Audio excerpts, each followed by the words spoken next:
बिस्मिल्लाहिर्रहमानिर्रहीम। अस्सलाम वालेकुम स्टूडेंट्स। आज हम बहुत ही खूबसूरत हदीस मुबारका जो मेरी नज़रों से गुज़री और मैंने सोचा क्यों ना मैं स्टूडेंट्स तक ये हदीस पर वीडियो बनाऊं, तो मैंने ये वीडियो बनाई। तो आप लोग लाज़मी इसको रीड कीजिए और अपनी ज़िंदगी का इसे हिस्सा बनाइए।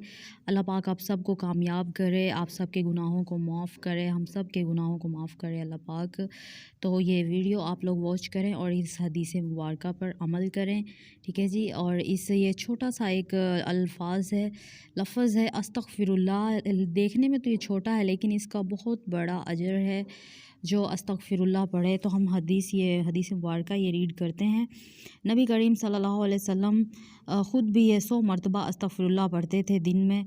और नबी करीम सल्लल्लाहु अलैहि वसल्लम ने फ़रमाया, खुशबख्ती है उस शख्स के लिए, खुशबख्ती का मतलब खुश नसीब है वो शख्स जिसने अपने अमाल नामे में अस्तग़फिरुल्लाह की कसरत पाई।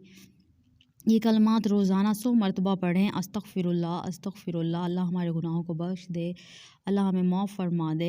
तो आप लोग भी अपनी ज़िंदगी में ये लाज़मी अपनाएं, ठीक है जी। इस अस्तग़फिरुल्लाह व अतूबु इलैह बहुत अल्लाह ताला के नज़दीक ये कलिमात अस्तग़फिरुल्लाह बहुत ही महबूब हैं कि उसका बंदा उसे माफ़ी मांगे, तौबा करे और ये कलिमात अपनी ज़ुबान पर रखे। और कितना एक इंसान के दिल को सुकून भी मिलता है। तो आप लोग ये लाज़मी अपनी ज़िंदगी का हिस्सा बनाएं, अस्तग़फिरुल्लाह व अतूबु इलैह। अल्लाह हमारे सब गुनाहों को माफ़ करे।